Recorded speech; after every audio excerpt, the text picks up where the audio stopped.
GTCR. Em breve a gente vai receber o aviso de que essa daqui está começando a gravar. Deixa eu esperar um momentinho.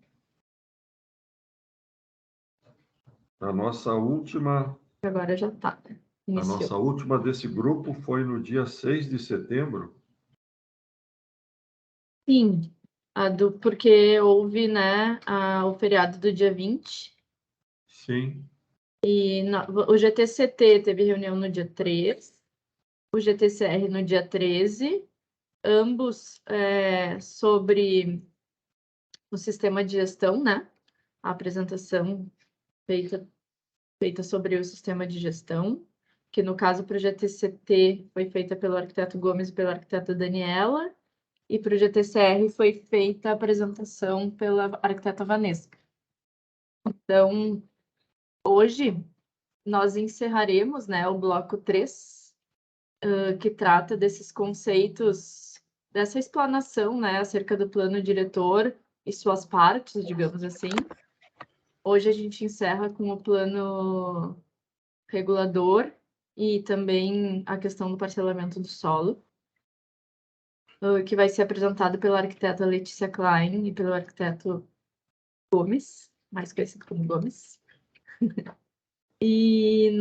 Mas eu queria dar um pequeno panorama inicial de onde estamos, né, do processo de revisão, antes deles começarem. Letícia, por favor, se puder colocar o próximo slide.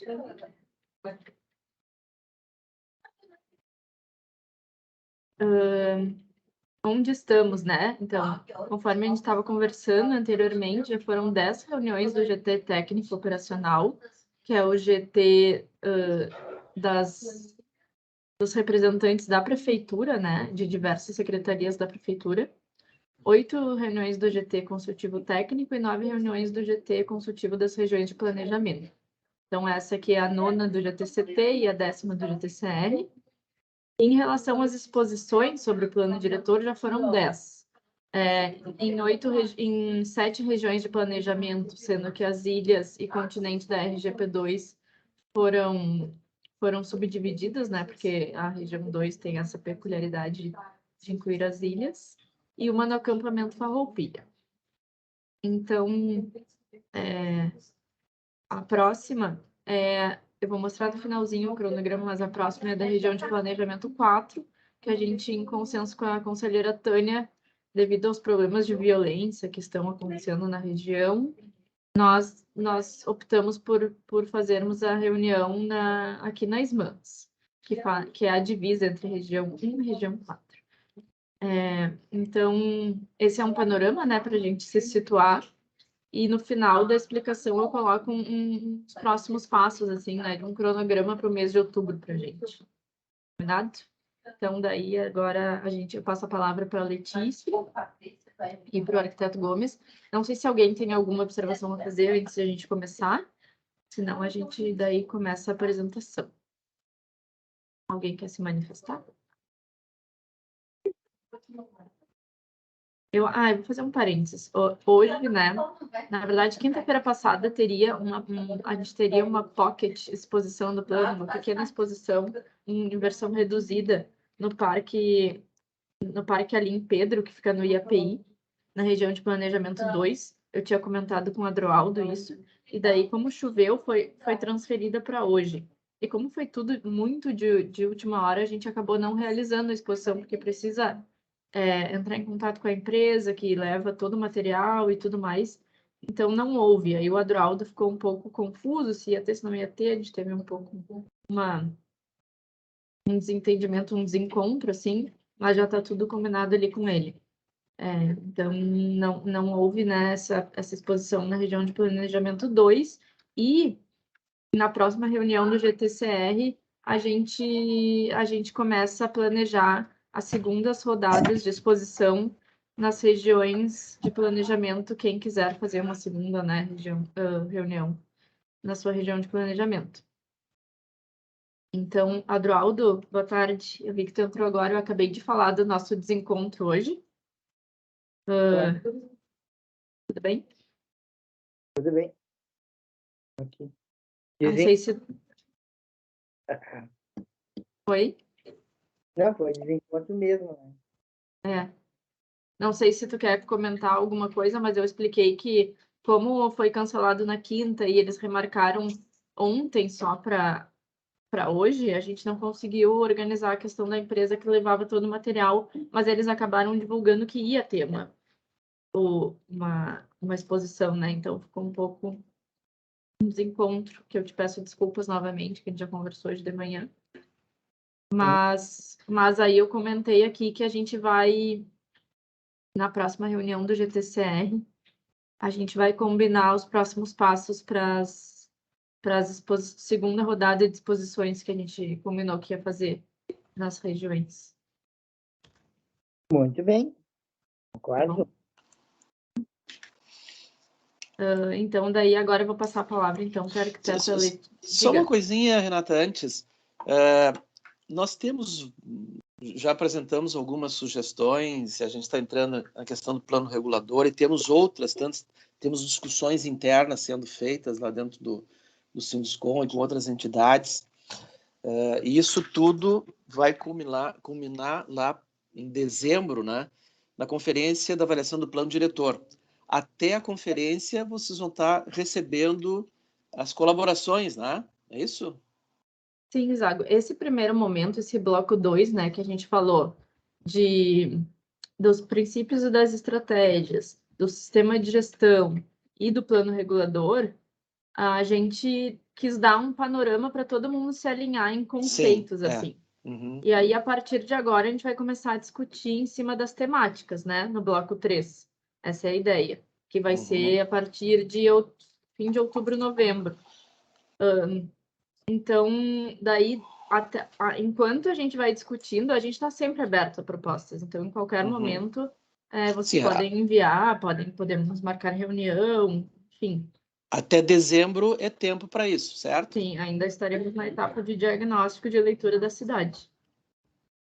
Tá, até lá pode apresentar. Hoje nós estaremos encerrando, então, o bloco 2, é isso? Isso, o bloco 2, que é esse alinhamento de conceitos, digamos assim, em relação ao plano diretor. O que é o plano diretor, como ele é composto. Eu tinha anotado errado aqui, encerramento do bloco 3. É isso aí, esse é desculpa. o bloco 2. Valeu, obrigado. A Patrícia fez um documento que está ali na pasta pública, que está atualizado em julho, tá? De 2022. Mas daí a gente vai atualizar agora ele em outubro, colocar uma nova versão, que daí também dá essa questão dos blocos com mais detalhe, assim, das próximas cronogramas, das próximas reuniões e tudo mais. Aí a gente atualiza e avisa para vocês que estão na pasta pública. Então, vamos lá, Letícia e Gomes, fiquem à vontade. Boa tarde a todos. Renata, tu acha melhor deixar perguntas para o final? Acho que como vocês se sentirem mais confortáveis. Podem ficar à vontade. Eu prefiro, então, a gente faz, então, a nossa apresentação. Quem quiser tomar nota de perguntas, aí no final a gente faz os esclarecimentos necessários, tá? Eu vi que o nosso público é bem eclético, né? Vamos dizer assim, temos arquitetos, temos pessoas com outras formações.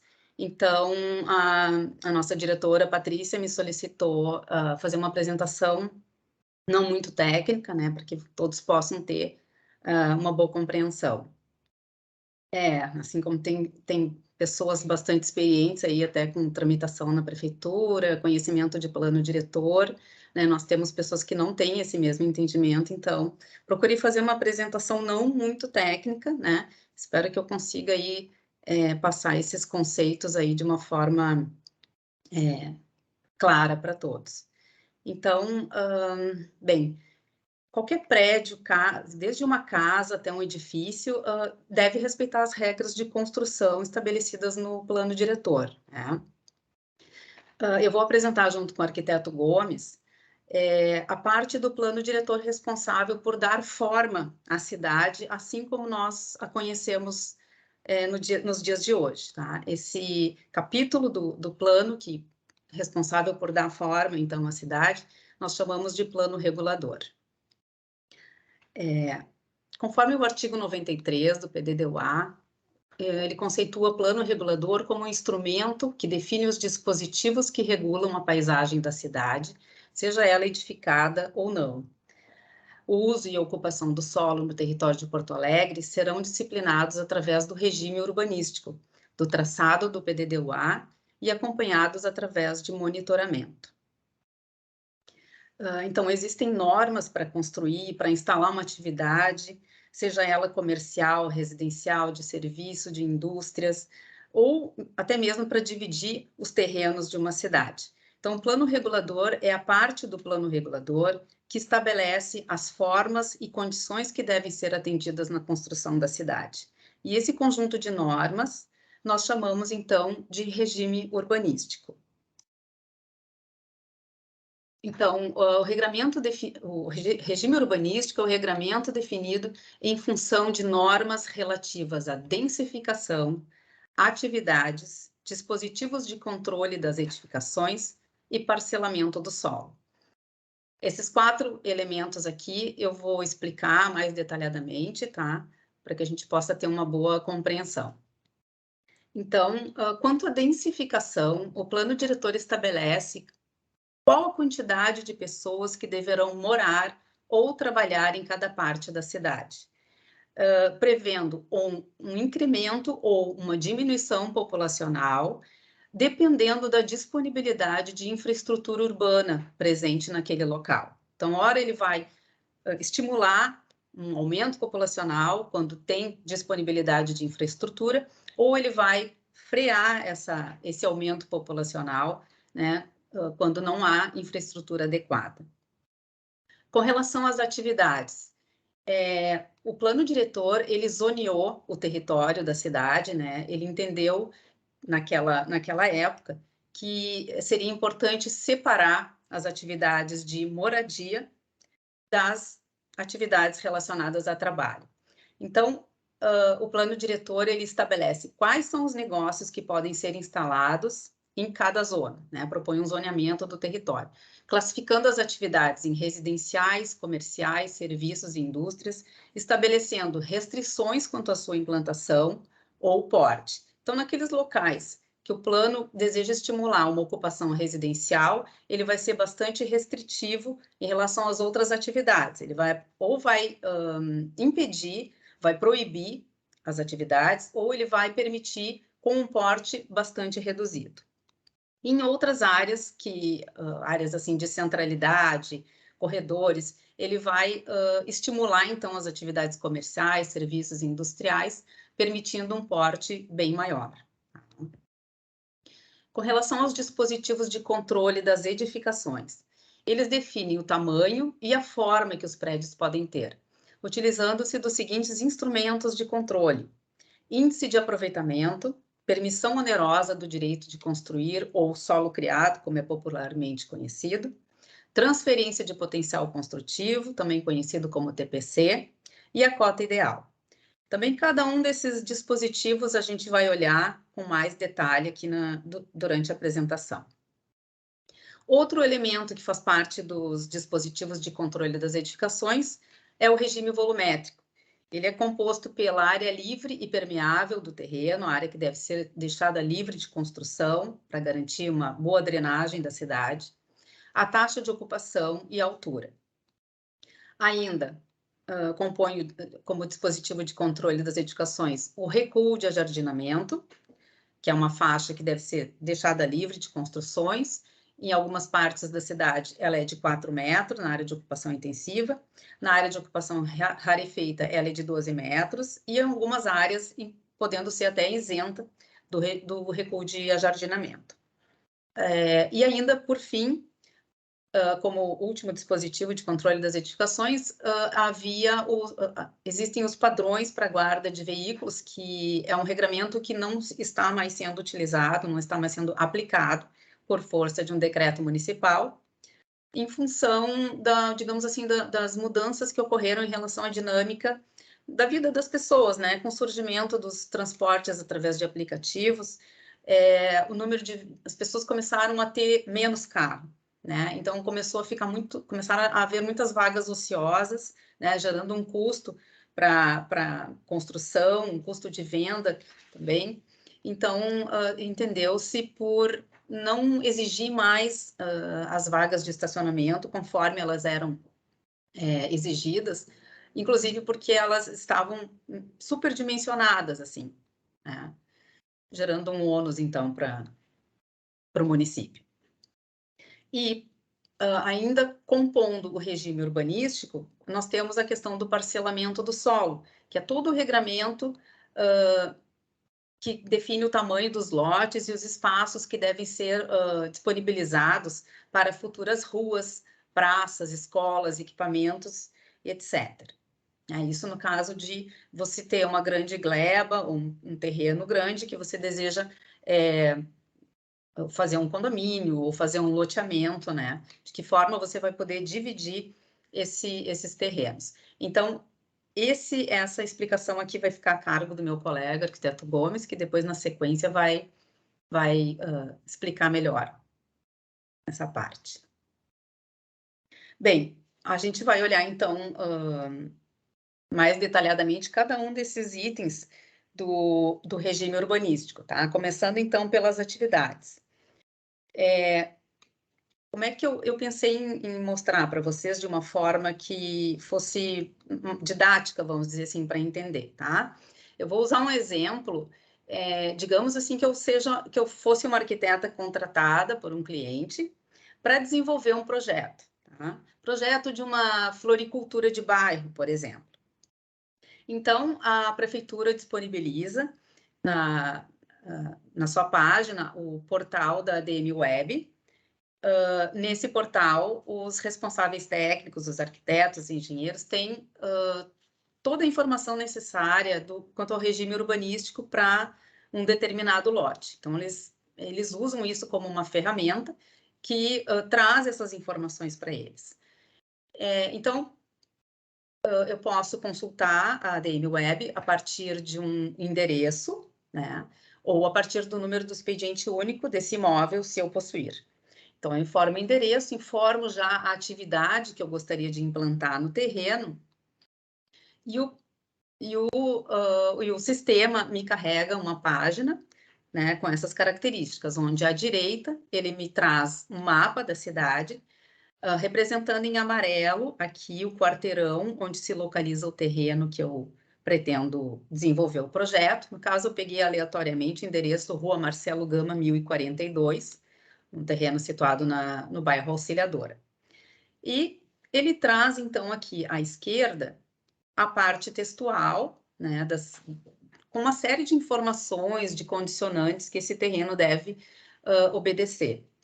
Entre eles, o regime urbanístico, que está aqui, não sei se vocês conseguem enxergar, está um pouquinho apagado. Esta linha aqui, então, em destaque, ela traz todos os dados de regime urbanístico, os códigos de regime urbanístico que eu preciso para poder desenvolver o meu projeto, estabelecido de acordo com o plano diretor, então. E ele me traz aqui que o código de atividade para esse terreno é o código 5.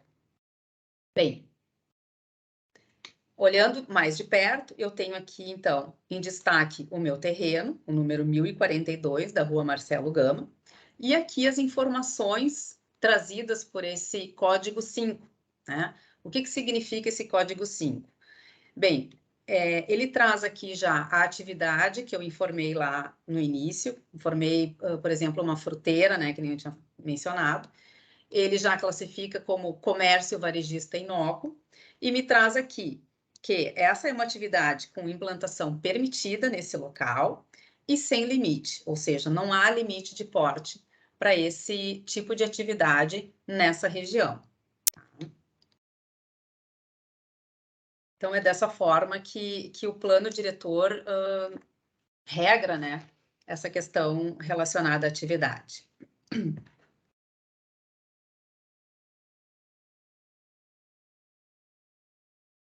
Só um momentinho aqui. Bem, recapitulando, então, os dispositivos de controle das edificações definem o tamanho e a forma que os prédios podem ter.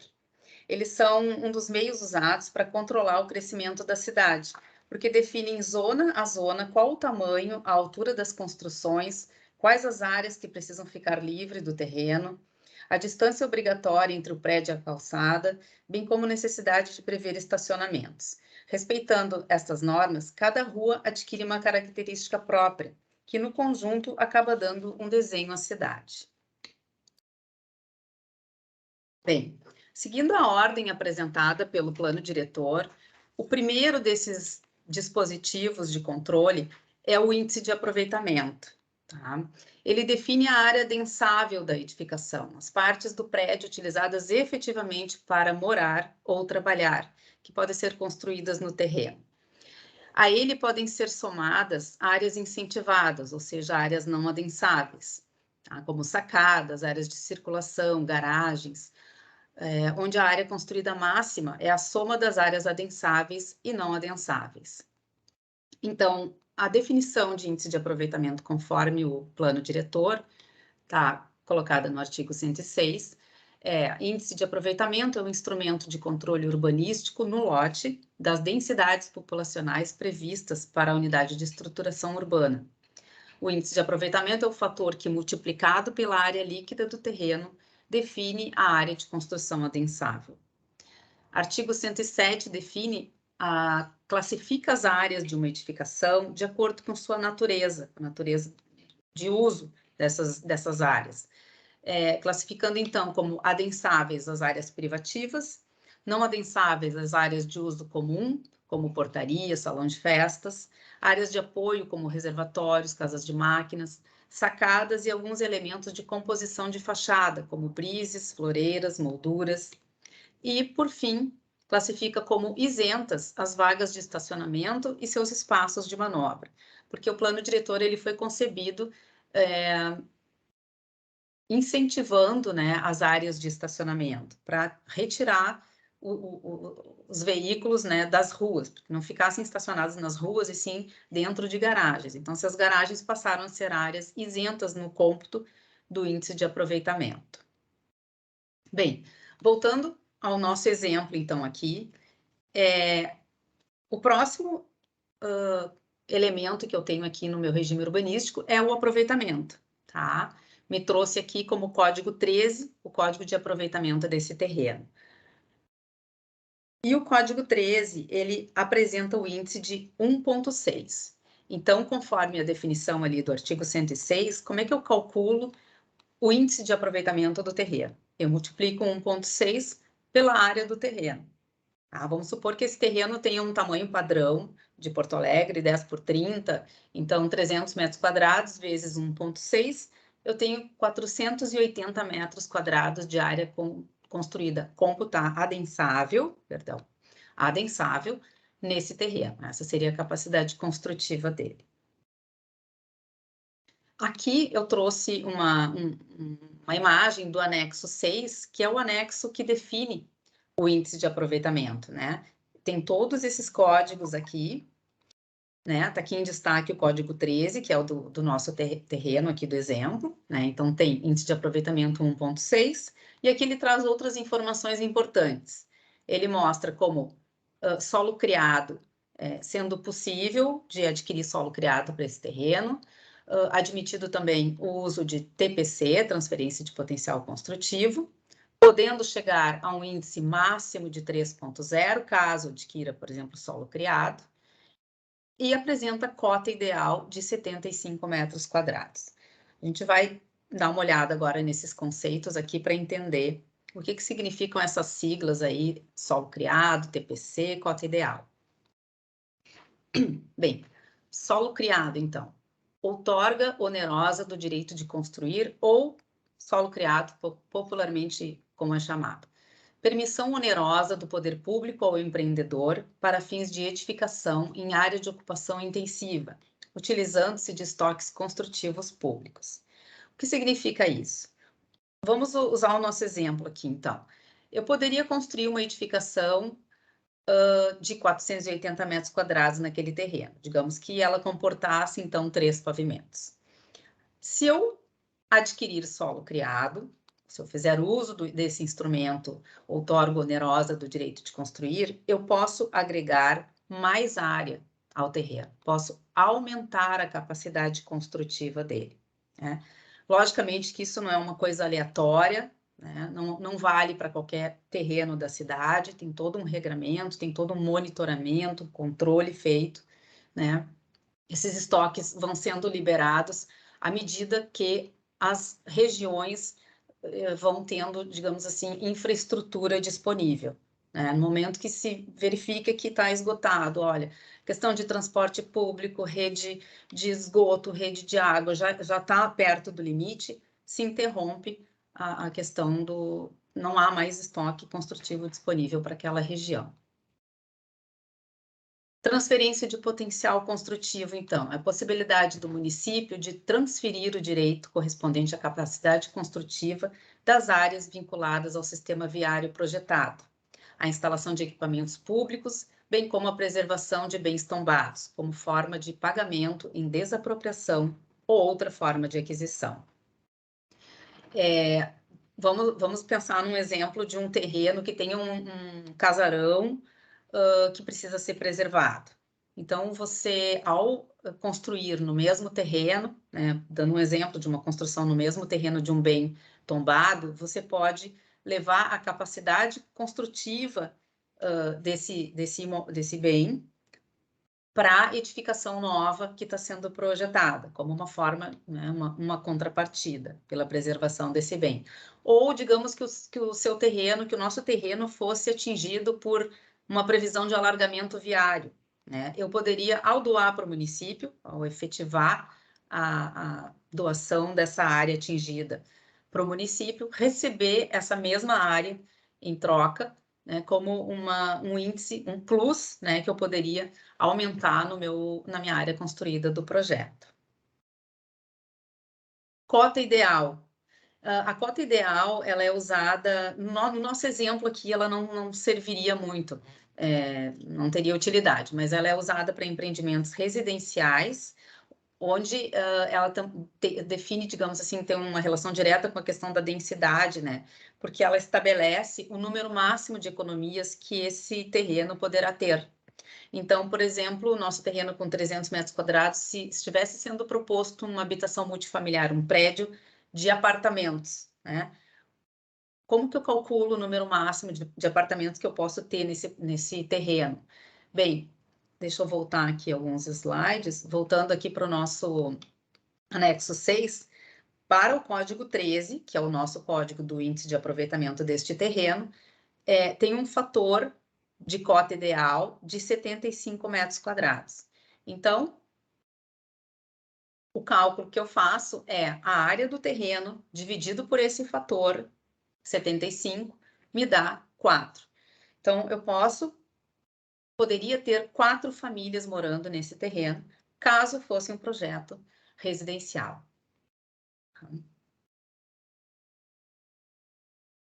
Bem, com relação agora à volumetria. Eu tô avançando aqui, depois se vocês tiverem dúvidas, se estiver indo muito rápido também, vocês podem me interromper, tá? São vários conceitos, um pouco complexo também. Bem, então, o código de volumetria, desculpe, estabelecido para esse terreno é o código 9, tá? E para poder explicar um pouco mais detalhadamente esse conceito de volumetria, eu preciso fazer um parêntese aqui e explicar como é que o plano diretor, como é que ele dividiu a edificação, tá? Essa figura mostra, então, para fins de projeto, como são chamadas as partes que compõem uma edificação. Vamos começar de baixo para cima, então. O subsolo é a parte que fica abaixo do nível da rua, a não ser em situações especiais em que o terreno está em aclive ou declive. A base da edificação é esse próximo elemento aqui em azul, parte que está ligada diretamente à via pública, acomodando preferencialmente os acessos, portaria, estacionamentos e lojas. O corpo, esse volume maior, é a parte onde ficam preferencialmente os apartamentos ou salas comerciais, caso se trate de um prédio comercial, dependendo da função do prédio. E o volume superior, essa partezinha menor aqui em cima, destinada à casa de máquinas dos elevadores, reservatório superior e outros equipamentos de apoio da edificação.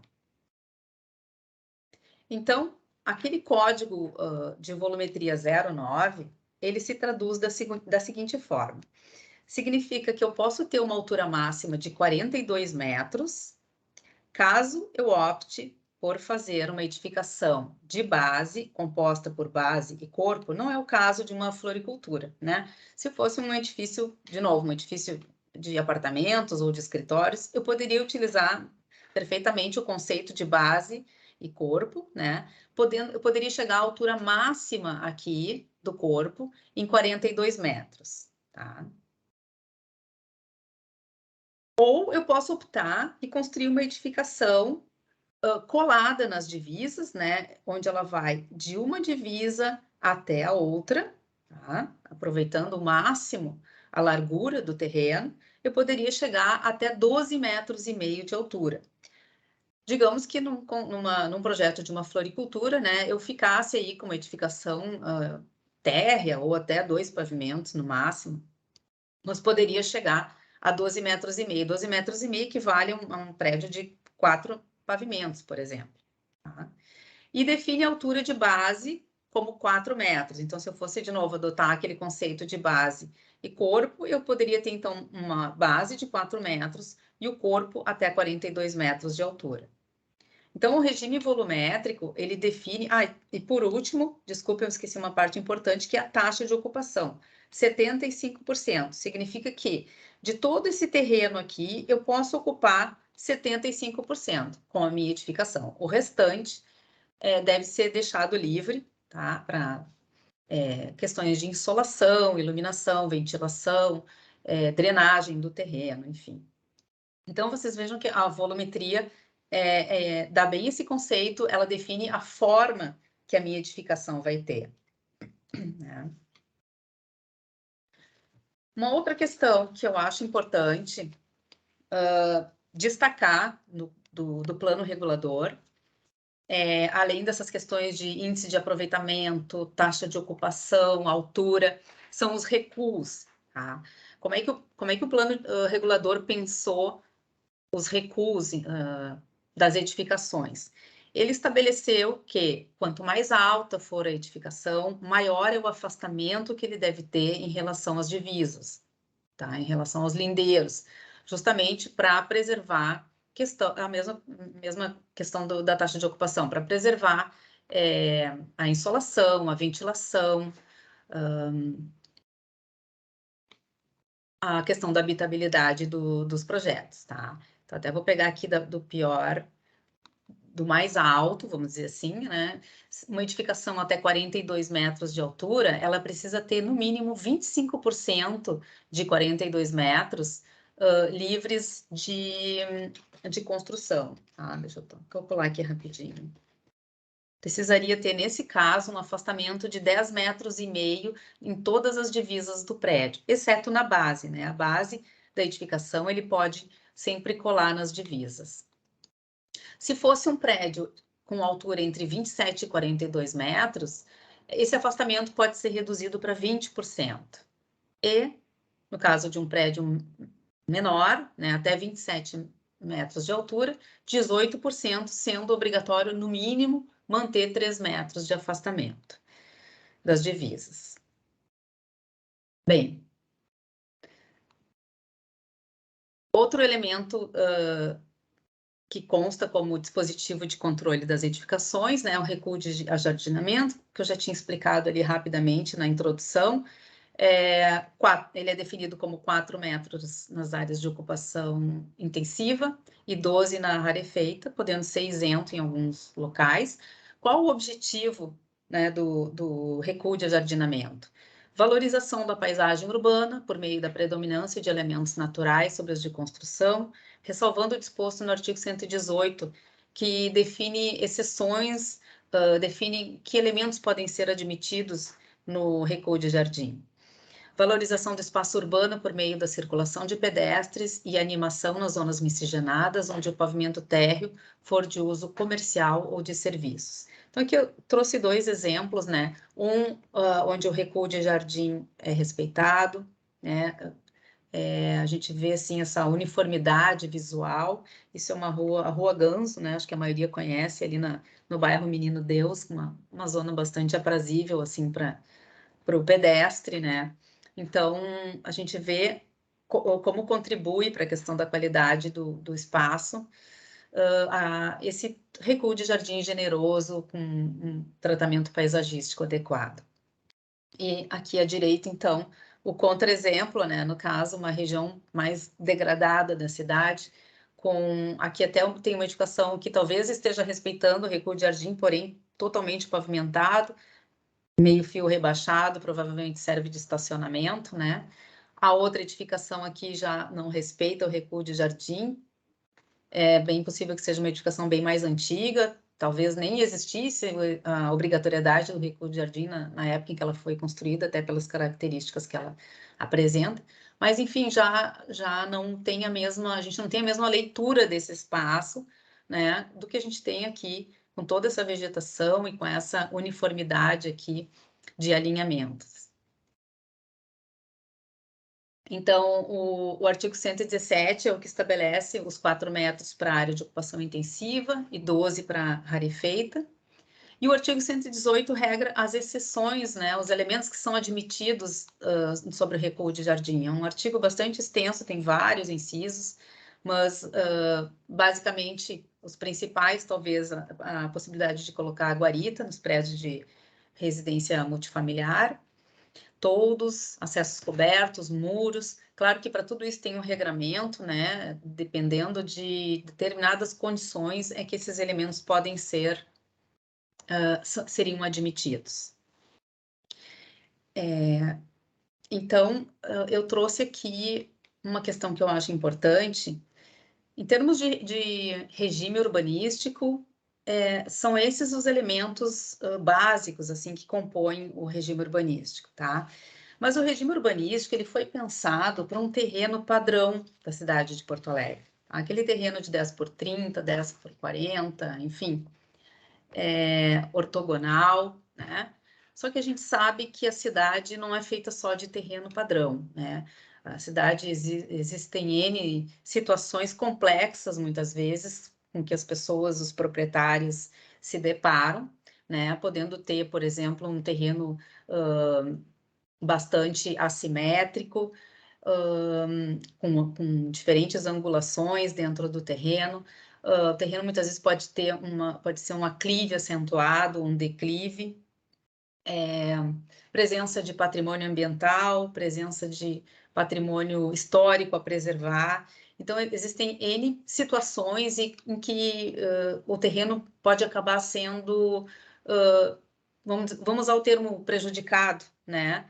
Não tão simples de se desenvolver um projeto e de aplicar o plano assim como ele se apresenta. Para isso, existem artigos do plano diretor que prevêem a possibilidade de flexibilizar alguns dispositivos do regime urbanístico, tá? Então, eu trouxe aqui, por exemplo, o regime urbanístico define o regramento geral, porém o PDD-UA prevê que, mediante estudo de viabilidade urbanística, o EVU, conhecido popularmente, né, é possível flexibilizar parâmetros do regime urbanístico, com exceção do índice de aproveitamento e a cota ideal, que somente podem ser alterados através de lei específica. Então, o projeto especial de impacto urbano, tá, é a proposta de empreendimento ou atividade, listado no anexo 11 desta lei complementar, devendo observar, no que couber, os seguintes objetivos: viabilização das diretrizes e estratégias do PDD-UA, promoção do desenvolvimento urbano a partir do interesse público de forma concertada com o interesse privado, detalhamento deste PDD-UA com base em estudos específicos, solução dos impactos urbano-ambientais decorrentes da proposta, qualificação da paisagem urbana. Opa, só um pouquinho que eu perdi aqui. Vocês estão enxergando a tela ainda? Não, acho que tu tem que voltar para... Não sei onde eu apertei aqui. Minimiza ali em cima à direita, de repente. Vê se dá. Aqui. Estão enxergando? Sim. Tá, desculpa. Fiz alguma barbeiragem ali. Continuando, então. Qualificação da paisagem urbana, reconhecendo suas diversidades e suas configurações socioespaciais e compatibilização das diversas políticas setoriais e do plano regulador com as diferentes escalas espaciais, do terreno, do quarteirão ou do setor urbano.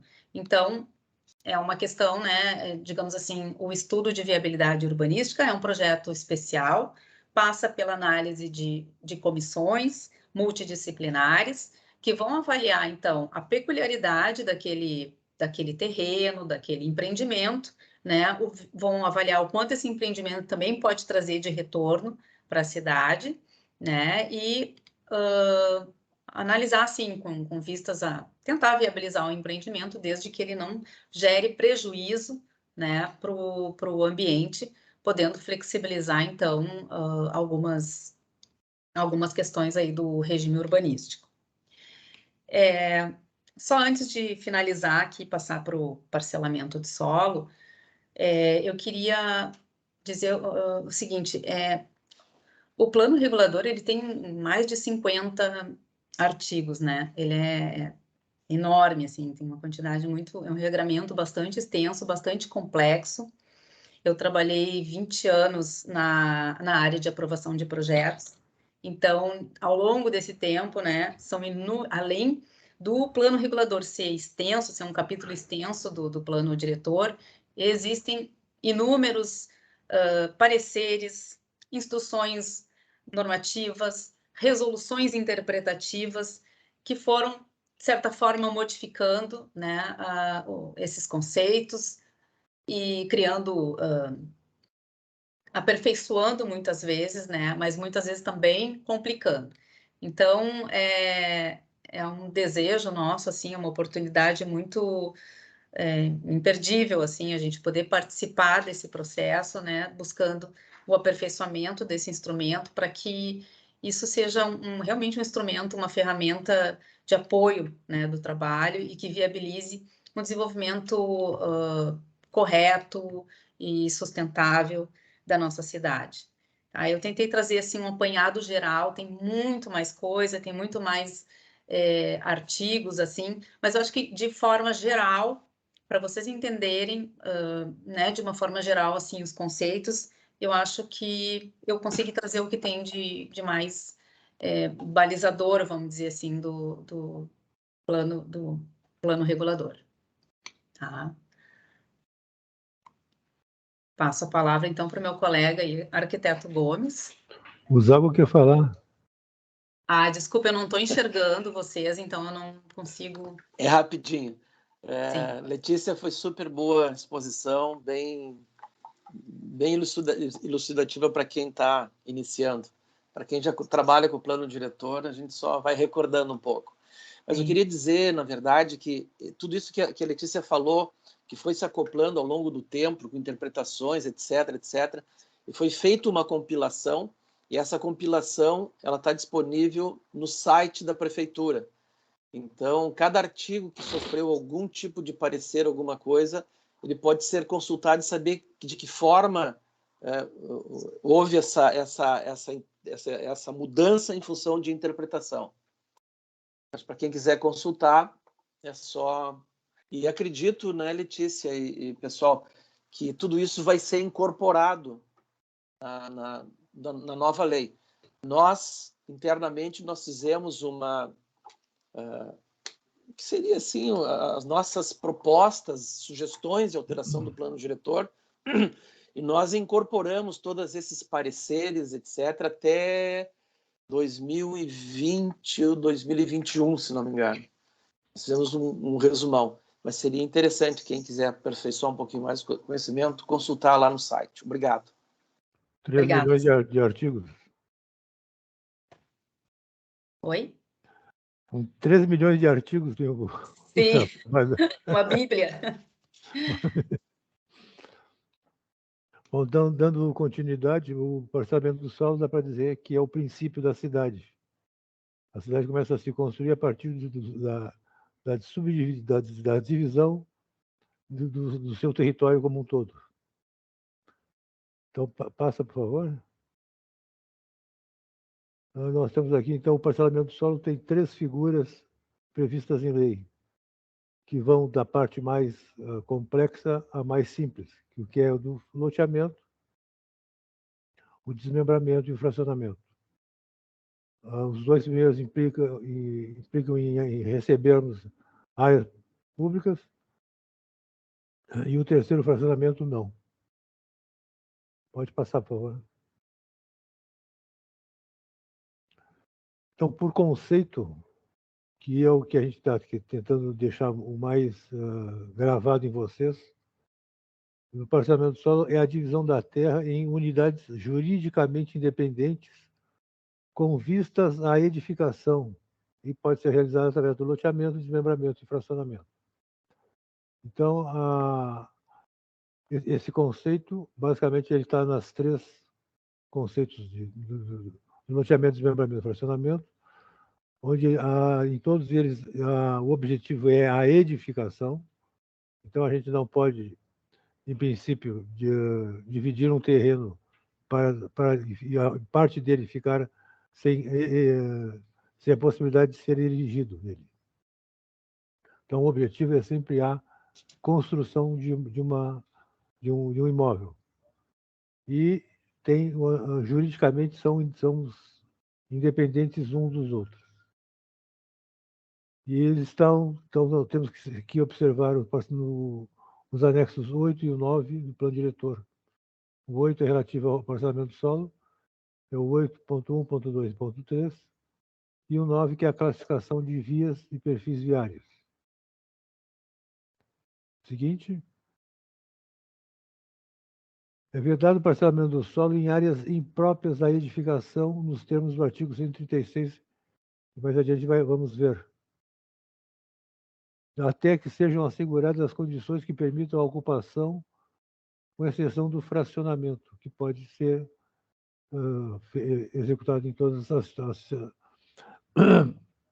as situações. E os projetos de parcelamento do solo devem abranger o imóvel titulado em sua totalidade. A gente não pode parcelar parte de um imóvel.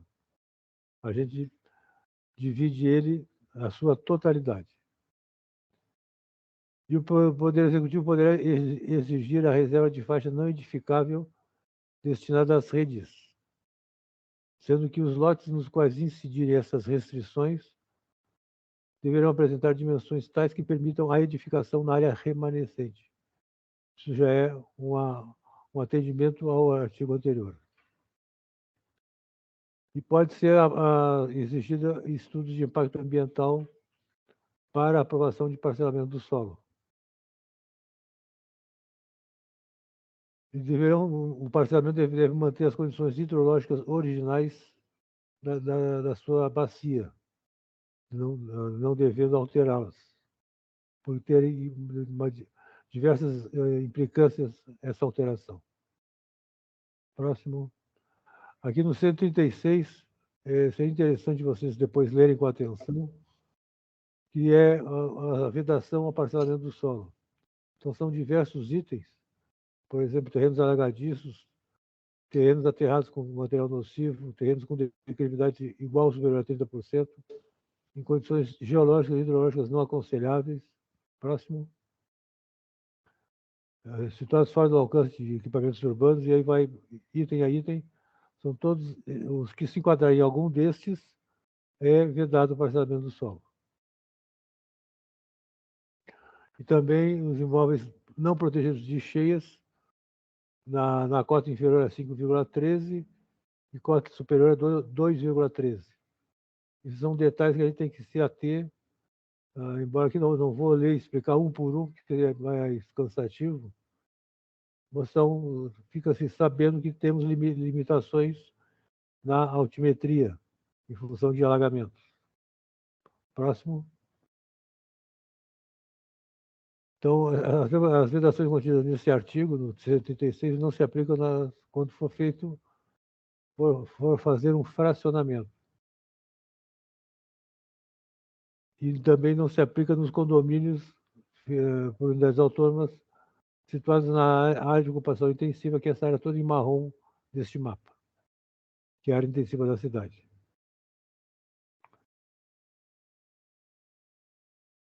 Nos casos de desmembramento e fracionamento de imóveis com frente para as vias projetadas que sejam de domínio público, não se aplicam também essas vedações.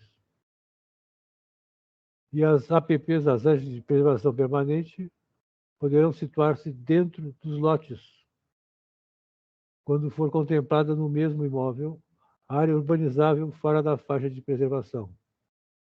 Ou seja, quando eu tiver uma APP incidindo no imóvel, tem que haver um espaço para receber uma edificação que não área de preservação permanente. Seguinte. Então, no parcelamento do solo, vai ser destinadas áreas à malha viária e à implantação de equipamentos públicos urbanos e comunitários.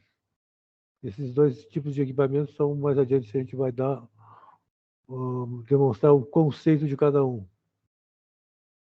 E os percentuais de áreas públicas destinadas pelo parcelamento do solo estão descritos a sua quantificação nos anexos 8 e 9. Aqui tem um conceito. Os equipamentos públicos urbanos são os que compõem os sistemas de abastecimento de água, de esgoto sanitário, de drenagem, energia elétrica, comunicação, iluminação pública e gás. Ou seja, são as redes. E os equipamentos públicos comunitários são os de lazer, cultura, educação e de caráter local, os de transporte, saúde, segurança e espaço para a associação de moradores. Esses, basicamente, se ligam aos terrenos que o município recebe para implantar os equipamentos públicos comunitários. Então, as áreas de destinação pública observam os dispostos nos anexos 8.1 e 8.2 e 1.9 do plano. E se a destinação de área pública não atingir o percentual estabelecido, ou se as áreas não forem adequadas à finalidade pública, nós podemos receber em terrenos urbanizados, fora da área do terreno que está sendo parcelado, ou receber através de o valor dessa destinação em obra, ou construção, ampliação ou reforma de prédios destinados a equipamentos públicos comunitários, ou receber em moeda corrente nacional, que é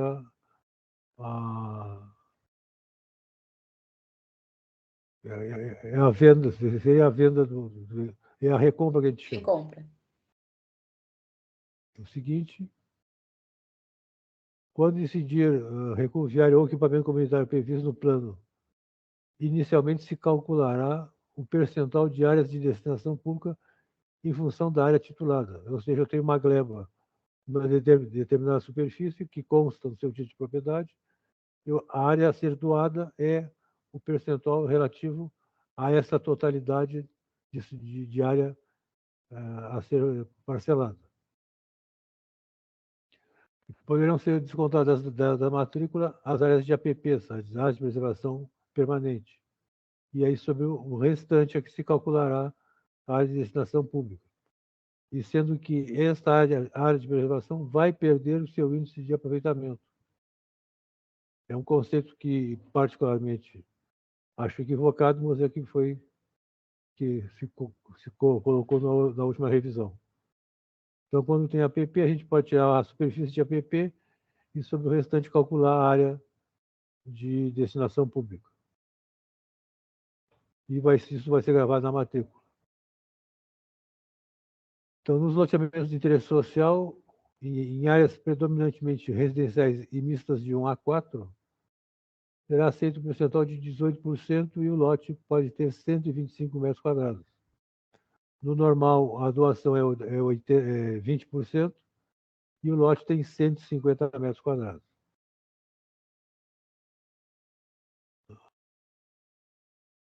Seguinte. Então, poderão ser alterados a critério do sistema os limites de face, ou seja, a dimensão de cada face de quarteirão, e as áreas dos mesmos. quando a rede viária existente ou projetada torne desnecessária a restrição, quando se pretende a edificação de equipamentos urbanos que exijam dimensões superiores, ou quando a necessidade de preservação do patrimônio desaconselhar a abertura de vias, ou prolongá-las, ou modificar ou ampliá-las. Aprovado o projeto urbanístico de parcelamento do solo, deve ser submetido ao registro de imóveis num prazo de 180 dias. Passou esse prazo, perde, ele não vai poder mais ingressar no registro, vai ter que voltar à prefeitura para reaprovar o seu projeto. E essa aqui, o artigo 142, é muito importante, pois diz que, desde a data do registro do parcelamento do solo, no registro de imóveis, passa a integrar o domínio do município às vias e outros equipamentos públicos urbanos e comunitários, constantes do projeto e do memorial descritivo. Isso é importante, pois qualquer alteração que venha a ser pretendida a posterior disso, o município tem que ser ouvido, porque já as áreas públicas já estão definidas. Então, agora nós vamos ver as três figuras de parcelamento mais detidamente. O que eu falei até agora se considera um guarda-chuva. Para todo e qualquer tipo de parcelamento, tem essas regras que são regras gerais. Agora nós vamos para as regras específicas. A primeira é relativa ao loteamento. Aqui tem essa figura que representa, seria uma gleba que foi subdividida em 9 imóveis e mais vias públicas também. Passa, por favor. Então, na sua conceituação, o loteamento é a subdivisão do imóvel em lotes destinados à edificação e com abertura de novas vias de circulação. Ou seja, já de pronto pode-se ver que é uma gleba que não é pequena, tem uma superfície já de um porte maior, na qual eu tenho que abrir uma rua para acessar um terreno dentro dessa gleba.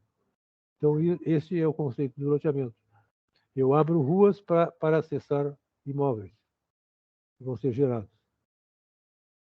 E aqui é um alerta que não caracteriza loteamento a execução de vias de circulação, compreendendo abertura, prolongamento, modificação ou ampliação efetivada pelo município. O município já, em diversas situações, abriu ruas sobre glebas e isso não se caracteriza loteamento.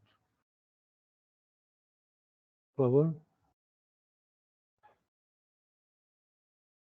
Então, a área de destinação pública para equipamentos urbanos e comunitários em loteamentos não poderá ser inferior a 20%.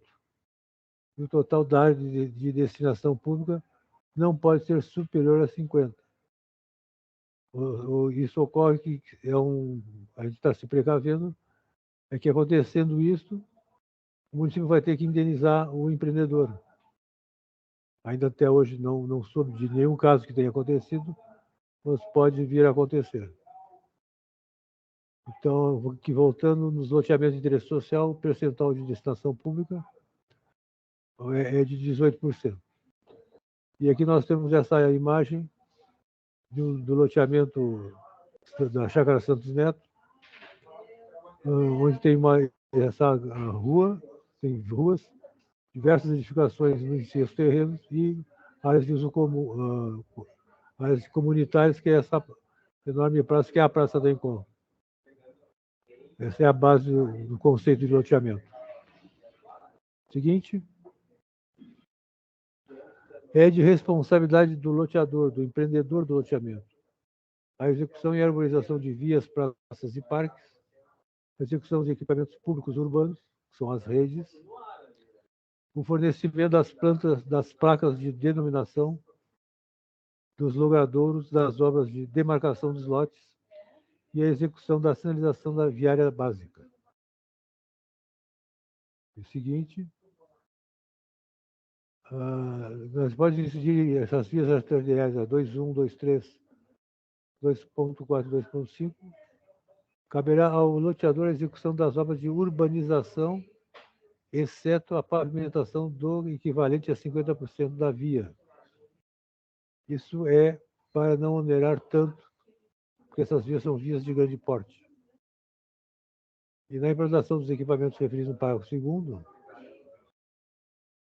toda e qualquer diferença de custo entre os equipamentos dimensionados para atender à demanda própria do loteamento e aqueles que venham a ser exigidos pelos órgãos municipais que atendam também a demanda de outras glebas será ressarcida ao empreendedor. Então, as obras do empreendimento têm que ser para ele. Se ele começar a fazer obras que vão atender a outros empreendimentos, o município vai indenizar isso. E as obras do loteamento vão ser objeto de garantia, que ela é dada em garantia hipotecária, caução em dinheiro, em títulos da dívida pública, em fiança bancária ou seguro-garantia. Isso tudo equivalente ao custo das obras. E quando for a garantia hipotecária, a garantia tem que ser equivalente a 40% da área dos lotes. Então, o lote, o imóvel que for dado em garantia, a superfície dele, ou deles, somado, tem que ser igual a 40% da área dos lotes privados do loteamento. E aqui tem a lista dos 10 projetos que são aprovados pelas comissões da prefeitura e que são de responsabilidade de execução dos projetos e das obras do empreendedor. E aqui a gente acaba a parte do loteamento. Antes, porém, temos aqui o anexo 8.1, que está listado as áreas de destinação pública, os lotes com a dimensão mínima e atestada, e que não consigo ver, e os quarteirões. Notem que em verde está as áreas, os padrões para a área de ocupação intensiva. E à direita deste, temos a área de ocupação rarefeita, onde também se pode fazer loteamento, obedecendo a padrões de área mínima de 20 hectares, o lote pode ter 2 hectares ou 20, e não temos equipamentos. Tem lá um tracinho indicando que equipamentos na rarefeita não queremos. Por quê?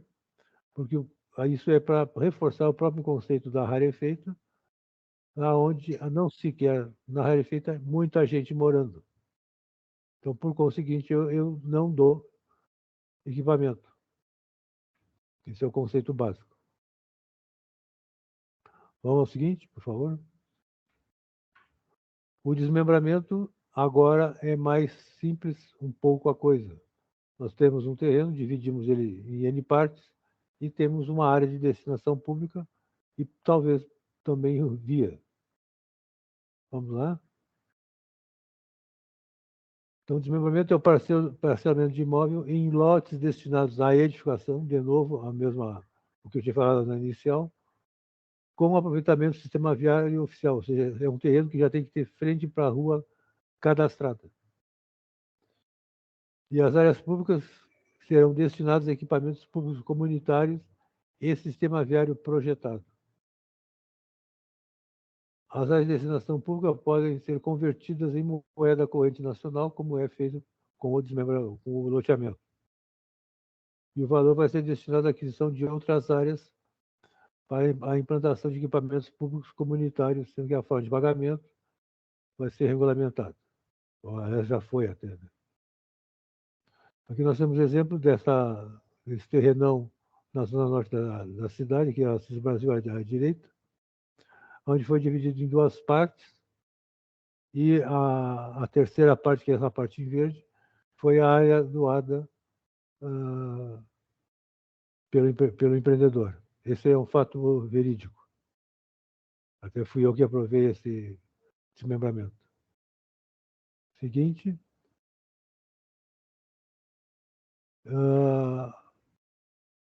Desmembramento de terreno de instituições como escolas, conventos, asilos e clubes, com o objetivo de destacar-lhe parte, será objeto de projeto especial de impacto urbano. podendo a doação para equipamentos comunitários ser proporcional à área destacada.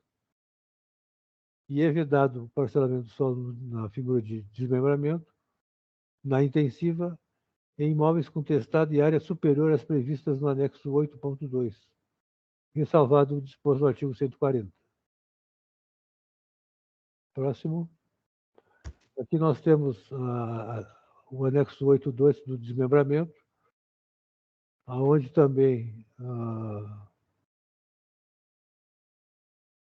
temos na área intensiva somente, na área rarefeita não temos padrões para o desmembramento.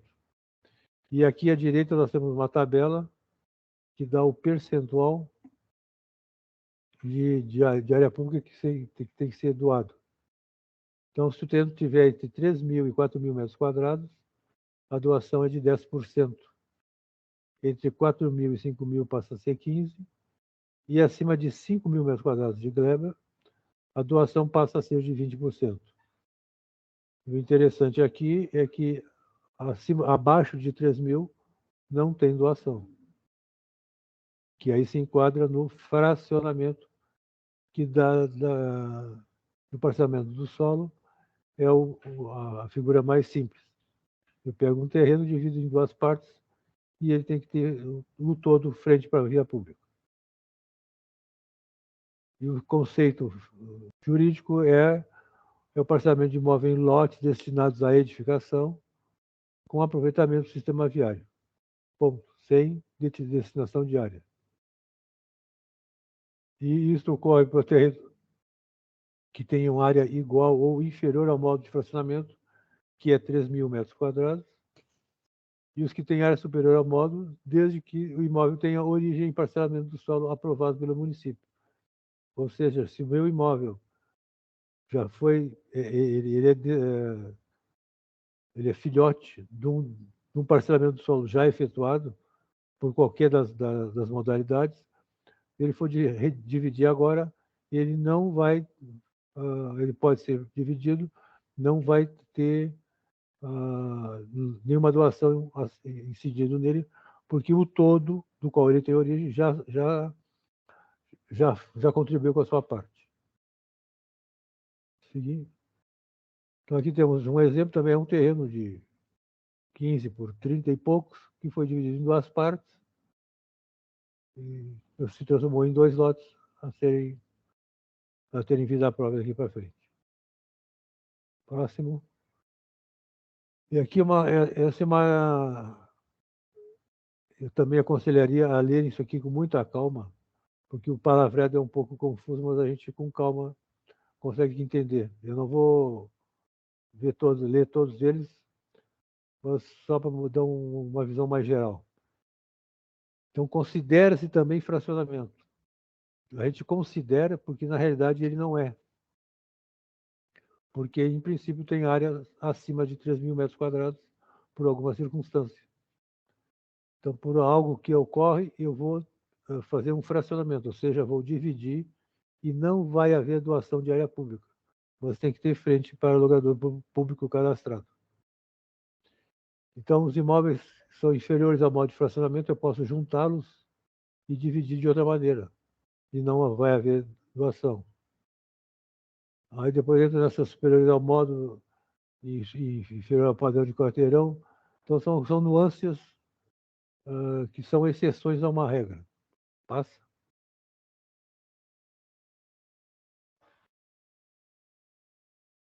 Aqui tem outros detalhes.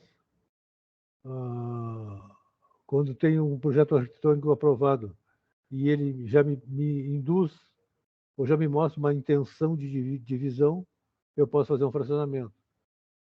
Ou a área é tão grande que eu posso dividir em N partes de 6,75 hectares ou de 8 hectares, se ele está na de preservação predominantemente produtiva. Seguinte. Então, se eu estou com um terreno que tem parte dele está em área de vedação, desses incisos do 136, também vou equiparar a um fracionamento. ou um terreno que tenha, com qualquer dimensão, desde que as parcelas destacadas com área inferior a 6,75 estejam vinculadas a projeto de loteamento. Eu já entro junto com o fracionamento para tirar uma parte para fazer um loteamento. Próximo. E aqui no item 7, é o que mais ocorre, é quando há uma divisão amigável judicial, uma dissolução da sociedade conjugal, ou de uma sucessão causa-mortes, ou a dissolução de sociedades constituídas anteriormente a 19 de dezembro de 79. Então, esses são áreas que são maiores do que o modo de fracionamento, mas eu equiparo ao modo de fracionamento, ao fracionamento, porque eu tenho outras questões jurídicas envolvidas, que algumas são até são dadas pela Constituição Federal. Seguinte. Aqui também continuam outros itens que seria bom a gente, vocês lerem, cada um ler com calma isso aqui para ir, talvez até ir desenhando para entender esses detalhes. Seguinte. Então, do fracionamento, o restante do item 7, que é a sucessão causa-mortes e outros, não poderá resultar maior número de terrenos do que de condôminos, herdeiros ou sócios. Então, não posso, se é um casal que se separou e quer dividir o patrimônio, não posso dividir em 3 partes do patrimônio, porque é só um casal, não há outro. Né? Então, esse é um detalhe da lei. Seguinte. Aqui estamos no padrão do anexo 8.3, que no fracionamento já ele ocorre tanto na intensiva quanto na rarefeita. Na intensiva temos o modo de fracionamento, que é 1 hectare ou 3.000 metros quadrados, e na rarefeita não tem modo de fracionamento. E essa parte aqui nós acabamos o parcelamento. Próximo. Agora vamos ver a edificação no parcelamento do solo, que tem seria um complemento, tem a parte que já foi conversado ainda há pouco. Vamos lá. Então, aqui nós temos um plano conjunto, que é o IAPI, que foi um parcelamento do solo e edificação, juntos, que nós temos ainda hoje nos projetos especiais. Seguinte. Então, somente será admitida a edificação em terrenos registrados no registro imobiliário e como frente para alugador público cadastrado. E os imóveis registrados que não atendam a esses padrões serão considerados edificáveis desde que tenham frente para via integrante da malha viária oficial ou curso d'água navegável e público, ou seja, o Lago Guaíba. Agora tem alguns detalhes que não vou me ater. Seguinte. Na intensiva, a aplicação do índice de aproveitamento e da taxa de ocupação vão ser dados da seguinte maneira. Para atividades não residenciais, sobre a totalidade do terreno. Ou seja, eu não preciso aqui fazer um parcelamento do solo. E para atividades residenciais, ela fica restrita ao modo de fracionamento, ou se eu quiser utilizar plenamente os dispositivos de controle, eu tenho que observar se o terreno tem área igual ou inferior ao módulo, ou se ele é oriundo de parcelamento de solo aprovado, seguinte, ou com redução de 50% do índice de aproveitamento da taxa de ocupação no terreno com área de até 22.500, sem origem em parcelamento do solo aprovado pelo município. E na intensiva, a instituição de condomínios, que atende ao artigo 1º e 8º da 4591, em imóvel ou somatório de imóveis com área máxima de 22.500, excetuando-se as áreas predominantemente produtivas, onde o limite é de 4 hectares.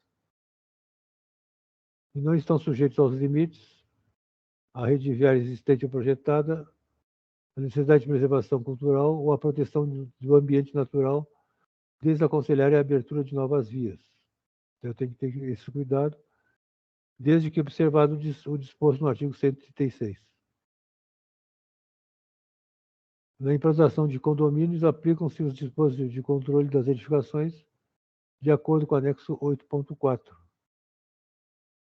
E excluem-se do disposto os condomínios de dois prédios de habitação unifamiliar. E a instituição de condomínio, ainda que não contenha os projetos relativos às edificações privativas, ou seja, eu posso aprovar um condomínio demonstrando só como são as áreas privativas, sem as edificações. Seguinte. Os imóveis situados na área feita, resultante de parcelamento do solo, efetuado na modalidade de loteamento ou fracionamento, é permitida a construção de duas economias, que não vão ser considerados condomínio, a instituição de condomínio, aplicando-se os dispositivos de controle da edificação, e no parágrafo único temos que os lotes hipotecados ao município em garantia de obras não poderão ser objeto de aprovação de projeto de edificação.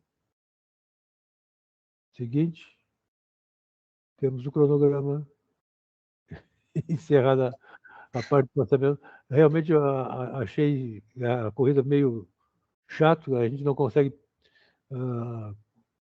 assimilar tudo, mas é que são muitos detalhes e aqui não é o objetivo a gente passar 100% das coisas, mas sim tentar se ficar mais, que vocês detenham o conceito das coisas para a gente, com base nos conceitos, a gente consegue compreender melhor como é que a gente vai atuando aqui dentro do município.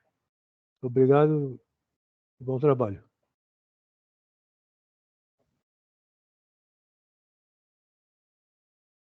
Está sem som, Renata. Oi, desculpa. Eu falei muito obrigada, Letícia e Gomes. Eu vi que o Mark está com a mão levantada. Acho que a gente tem uns últimos minutinhos, assim, Mark. Se tu puder ser breve, por favor. Porque a gente logo em breve, né? Tem reunião familiar também. Sim, não, é muito breve, porque eu fiquei escutando o Gomes e a Letícia sobre esse número enorme de detalhes, e a minha curiosidade é essa legislação toda, ela foi sendo aprimorada em Porto Alegre por pessoas que conhecem o território, pessoas que sabem os diversos matizes que tem cada uma dessas situações, né? Porque eu fiquei me perguntando como é a legislação de São Paulo, do Rio de Janeiro, de Nova York, de Buenos Aires. Eles têm que ter uma legislação assemelhada a isso, por isso eu estou perguntando para o Gomes, especialmente para o Gomes, que, pelo jeito, milita na área já há alguns anos, né? Então, sobre esse arcabouço legal que está construído aí, também ele advém da experiência com Porto Alegre? Ou vocês buscaram coisas de outras localidades? Mas eu não saberia de dizer, porque quando eu entrei na prefeitura, recém tinha a Lei 79 tinha sido promulgada. Mas sei que foi uma série de estudos que foram feitos de grupos de trabalho internos para chegar onde chegar na confecção da 43, que é a de 79, e essas outras duas revisadas que fizemos foi mais ou menos uma simplificação de vários pontos da 43. A galera tinha bem mais, talvez o dobro de artigos da nossa atual, e então se reduziu muita coisa e simplificou. A intenção foi simplificar muitas regras. Que se percebeu que até certo ponto era um controle excessivo em cima do cidadão que queria Sim. empreender alguma coisa. Sim. Então, se buscou também uma simplificação de conceitos, e se bem que eu acho que temos alguns conceitos que estão simplificados demais, e a gente tem que melhorar esses conceitos, a descrição deles, e de outros tantos termos da lei. Né? Ok, obrigado. Só rapidinho, existe uma base que é a legislação federal de Também. parcelamento do solo e de loteamentos. Então, existe uma base para todo o Brasil, e em cima dessa base os municípios fazem seus aperfeiçoamentos. Se bem, Zaguinho, a legislação federal é bem mais singela. Sim, traça diretrizes gerais e depois bem detalha gerais nos municípios. Que acho que uma lei boa, pena que agora houveram alterações nela, que pessoalmente não concordo muito, mas abre uma brecha para uma legislação que estava, do meu ponto de vista, ótimo, porque ela dava um geral, e agora começa a surgir uma série de detalhes a serem vistos na lei federal. Isso, daqui a pouco, ela vira um monstrão para a gente gerenciar, e fica ruim para se empreender, porque vai começar a haver conflitos das mais diversas ordens. Né? Complementando a fala do Gomes, eu acredito sim que o plano diretor de Porto Alegre tem inspiração em outras cidades, inclusive em outros países, porque na década de 80 veio muito forte essa questão do zoneamento, né? Essa questão das atividades, de separar o morar do trabalhar, né? A gente vê nos Estados Unidos como as cidades foram construídas, todas adotando esse princípio, né?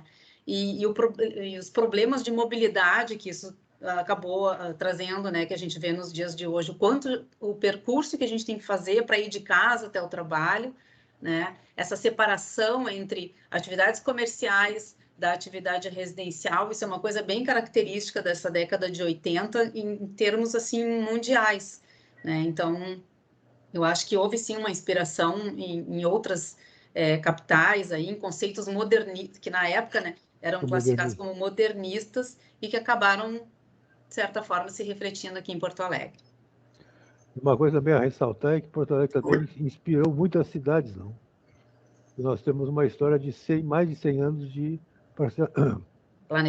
planejamento urbano. Isso é uma coisa que a gente tem que ter sempre em vista, que para ver o corpo técnico da prefeitura, a qualificação que ele sempre teve. Né? Eu ia complementar com isso, Gomes, que, né, a Porto Alegre é uma das primeiras cidades a ter um plano diretor, que foi prévio, inclusive, ao Estatuto da Cidade, que define que as cidades, né, com mais de 20 mil habitantes devem ter plano diretor. Então, é uma cultura antiga. Dentro do Brasil, é uma das mais antigas cidades que tem legislação para planejamento urbano. E com certeza isso que a Letícia falou é bem essa base assim, do modernismo e da separação de funções, de zoneamento, etc. e tal. Gomes? Oi. Quer falar? Quero. Outro Gomes. O outro Gomes. Outro Luiz Gomes. Boa tarde a todos. A questão assim do plano regulador nas discussões das regiões é um grande desafio. Porque, claro, nós que somos arquitetos e tal, eu vi a opinião do outro colega que está aí e tal, e os outros que estão, é o nosso dia a dia, esses elementos. Agora, a capacidade nossa de conseguir transferir essas informações, essa conceituação, para quem está fazendo a discussão, digamos assim, desse levantamento inicial aqui do retrato de Porto Alegre, né? E o que isso tem a ver com aquilo. Né? E é um desafio, na minha região é um desafio, eu já venho apontando, né, e fazendo algumas provocações para a população, do tipo assim, o que vocês acham, qual é a relação que tem, problemas que a gente tem de mobilidade aqui na Sul, da região Sul, né, com essas coisas que estão falando por aí, índice de aproveitamento, taxa de ocupação e tal, né? E é um desafio para nós, que somos arquitetos, que a gente tem o conhecimento, provocar nas pessoas comuns e tal, né, esse conceito, essa ideia e ter essa ideia da coisa. E eu acho que o grande desafio dessa discussão de vocês, de ser uma discussão ampla que está ocorrendo aí na revisão do plano diretor, a nós cabe tentar fazer com que a população entenda esse jogo.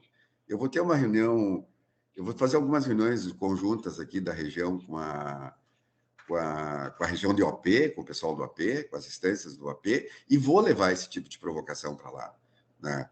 Para poder fazer essa relação. O pessoal faz uma crítica danada e tal, às vezes não sabe, daí tu pergunta, vem cá, eu quero baixar aliás, levantar os índices os QI da tua área onde tu mora, por exemplo, lá tu pode construir a cada 150 metros quadrados, botar uma unidade. Quem sabe a gente passa para 300 metros quadrados e aquele terreno que tu tem lá na Vila Conceição vai poder botar uma casa só e não 3, como tu está pensando, 2, como tu está pensando. Tá? E aí a pessoa leva um choque. Pô, mas o que isso tem a ver com isso? Isso tem a ver com isso no plano regulador. Né? Na Gomes, colega aí, que é apresentando essas questões assim da divisão e tal, dos imóveis e etc. Tal. Então, parabéns a vocês, a gente vai ter que aprofundar essa discussão para baixar, digamos assim, o nível de questões tecnológicas e etc., para colocar na questão popular e largar esses elementos para a população. De onde é que você regula? É o plano regulador que está regulando a ocupação da cidade. Né? Exatamente isso. Muito interessante, vamos aprofundar isso aí. Beleza, parabéns pelas duas apresentadores aí.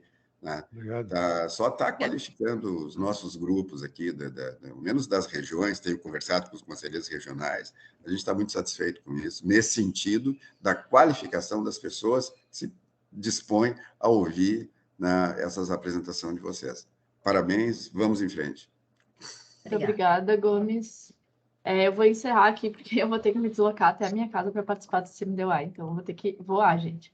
Mas... Tchau, tchau. Um abraço a todos. Eu queria só finalizar aqui com esse cronograma para as próximas reuniões, que na próxima terça a gente vai fazer um intervalo de reuniões, porque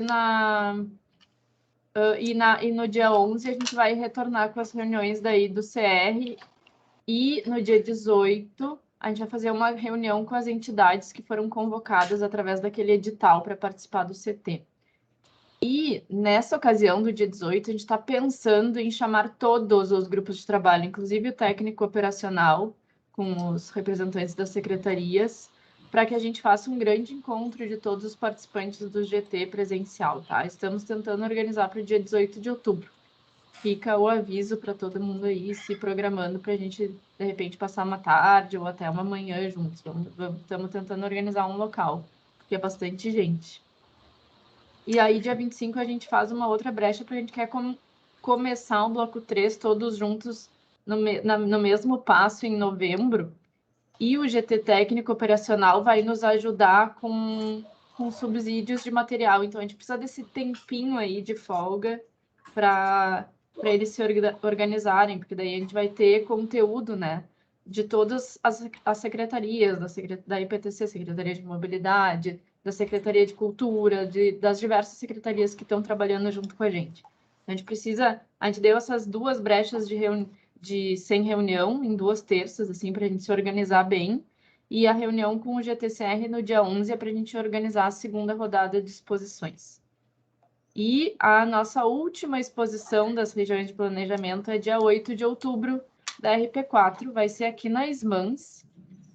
Então, convido a todos, assim, para a gente fazer um encerramento bem emblemático das exposições aqui na Secretaria, dia 8 de outubro, das 10 às 15 horas. Isso vai ser mandado o convite depois também, né? Vamos mandar pelos grupos de WhatsApp, e-mail e tudo mais, tá? Eu posso mandar esse cronograminha também. Isso, melhor. Renata, e o seminário, o fechamento do bloco 2, estava previsto para setembro? A gente vai ter que ir adiando ele, acho que ele vai para novembro, tá? Tá bem. Eu só quero complementar o que a Renata falou rapidinho, uma informação é que, assim, como nós estamos em fase, né, de fechamento com a consultoria, também nós temos que fazer esse alinhamento e ter um período aí interno de trabalho para nos alinharmos com eles, né? Assim como foi com a da consultoria de comunicação e como está sendo com a consultoria de geoprocessamento. Hoje a gente vai apresentar, por isso que eu preciso correr, no CMDOA, a questão desse contrato com a empresa que vai nos dar os subsídios para todo o processo, que é um grande contrato que a gente está fechando finalmente com o PNUD. Então, esse mês de outubro a gente precisa se organizar com eles, a gente precisa elaborar um plano de trabalho conjunto, tudo isso, e aí a gente deu essas folguinhas de reuniões justamente para a gente conseguir, né, ter todo esse alinhamento e em novembro voltar com tudo, assim, com conteúdo mesmo temático para as reuniões. Daí já é bom vocês irem se programando para poder saber que, né, dia 4 e dia 25 não vai ter reunião. Certo? Sim. Acho que foi muito boa a apresentação. Agradeço muito a Letícia e o Gomes. Ficamos à disposição para demais dúvidas, até se quiserem a gente encaminha depois para a Letícia, para o Gomes, fiquem à vontade. E a apresentação eu encaminhei, né, por e-mail para todo mundo, está na pasta pública e o vídeo vai para o YouTube em breve. Agradeço a todos e até mais daqui a pouquinho, quem participa do conselho. Até mais. Tchau, tchau. Abraço. Tchau, tchau. Tchau.